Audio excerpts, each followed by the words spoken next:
Salut à tous, c'est Steven et aujourd'hui je vous présente le Twixidia Animer 7 qui n'est autre que la mise à jour d'Animer. Donc pour ceux qui se souviennent, c'est un tweak qui nous permet d'avoir des animations comme celle-ci. Vous avez vu que la bannière est partie du bas jusqu'en haut. Donc j'aurai ça pour toutes mes bannières de notification. C'est le genre de choses que propose ce tweak Animer 7. Avec lui, on va donc pouvoir, vous l'avez vu, modifier les bannières de notification, les animations dans le multitâche et d'autres choses qu'on retrouvera dans Extra et qu'on verra plus tard. Mais commençons par les bannières de notification.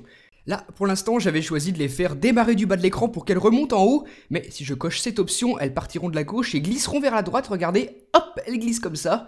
Donc c'est une nouvelle animation que vous pouvez sélectionner ici, je peux aussi faire l'inverse, de la gauche vers la droite, de la droite vers la gauche, c'est comme on préfère, et on peut aussi les faire glisser du haut vers le bas. Donc ça, c'est plutôt classique, voilà ce que ça donne, la notification glisse du haut de l'écran vers le bas pour se placer à la même hauteur que les notifications habituelles.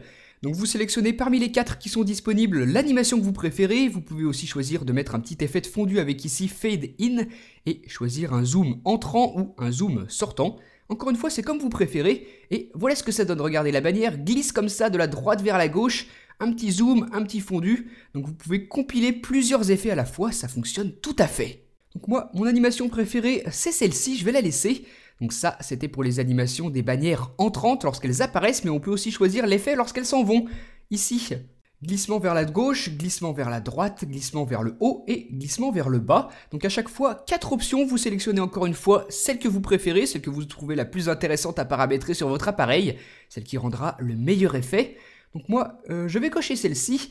Glissement du bas vers le haut, et vous voyez que ça s'applique ensuite automatiquement comme tout à l'heure. On peut aussi choisir, si on veut, le petit effet de fondu.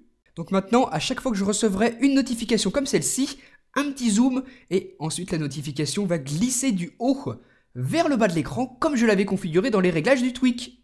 Donc ça peut être plutôt sympa d'animer d'une manière différente les bannières de notification qu'on reçoit, mais ici on peut aussi animer les effets du multitâche avec toujours l'effet de fondu, ou encore un slide qui viendra du haut, ou alors un slide qui viendra du bas, c'est comme on veut. Regardez ce que ça donne avec celui qui vient du haut, vous voyez que ça descend comme ça, et lorsque vous switchez dans le multitâche, que vous glissez comme ça pour faire apparaître les différentes applications qui tournent en tâche de fond, on a toujours cet effet de glissement qui est présent.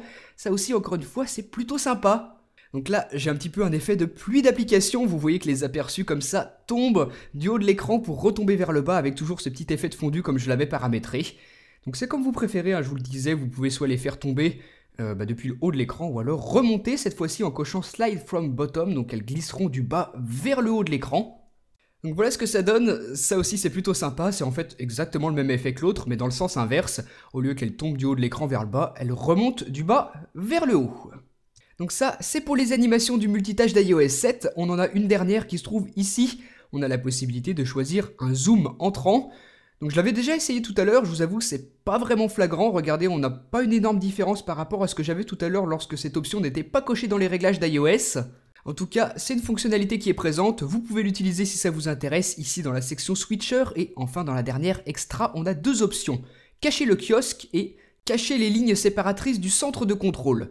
Donc un petit respring pour appliquer les changements, ça fonctionne toujours mieux après.